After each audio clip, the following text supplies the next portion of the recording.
Retirement. I could spend every day just like this, relaxing, playing golf, spending time with family. But like most of you, I can't retire right now. Or really anytime soon. Work, work, work, work, work, work, work, work. So even if we can't retire right now, there are more than a few people who made their early retirement dreams come true. No lottery ticket or well-timed crypto investment required. Those people are part of a community called FIRE. That's Financial Independence Retire Early. FIRE devotees combine high savings rates, minimalist living, and investing with low-cost index funds to reach retirement in relatively short periods of time. I talked to a guy named Bryce Lung, who, along with his wife Christy, retired in their early 30s and never looked back. We were given the same prescriptive script that everybody, that our parents gave us for how to live. Get a job, buy a house, go into debt, go into a mortgage, spend the next 25 years paying off, and then maybe when you're 65, then you can retire with a pension.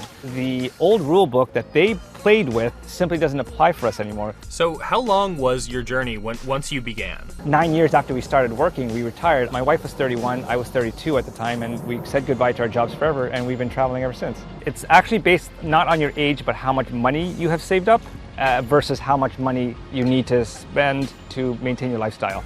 So the rule that we use in the FIRE community is called the 4% rule. How much you have saved up versus how much that you need to spend.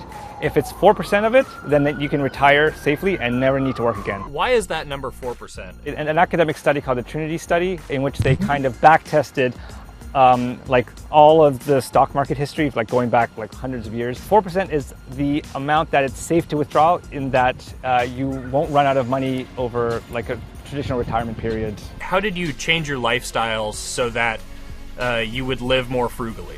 It was not so much a sacrifice of lifestyle that got us here, it was avoiding the landmines that so many people step on. The commonly accepted personal finance thing of like, you have to cut back until it's painful, no going out, no eating out, and no drinking coffees and this kind of stuff. We didn't do any of that kind of stuff, because the biggest line item in a person's life is housing, transportation, and food.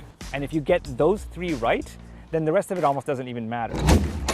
But even if you can't retire at 31 like Bryce did, there might still be some alterations to your savings or spending that you can make to retire at a more traditional age. Bloomberg reporter Suzanne Woolley is going to tell us how to plan for that more traditional retirement and the annoyances that we must overcome to get there.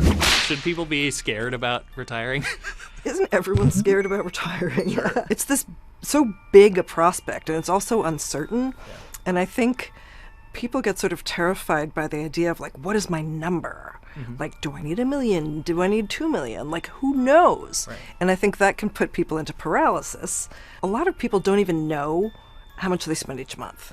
Mm-hmm. So, you know, just knowing what your budget is gives you a sense of like what you need to live on. What mistakes are people making as they plan for retirement? One mistake people might make is not planning for contingencies. You know, you have like a point when you want to retire. Like some people say, oh, I want to retire when I'm 62 or 65. Well, right. Great. Yeah. But, you know, life might not go your way. You might be laid off. There might be some sort of ageism. You might get sick and not be able to work. So it's sort of when you're retirement planning, you need to think through like, how would I live if I was laid off, you know, 5 years earlier than I anticipated. Right. And also you need to have some sort of like emergency fund, mm-hmm. maybe like buckets. One is for short term and it's just cash, mm-hmm. like a year's living expenses if you can do that.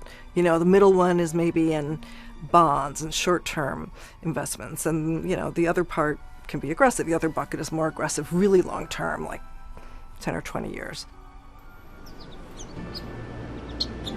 So if you want to get your FIRE dream started, go ahead and make it happen. As for me, I'm going to do this for a few more hours, then get back to work. Turn the camera off.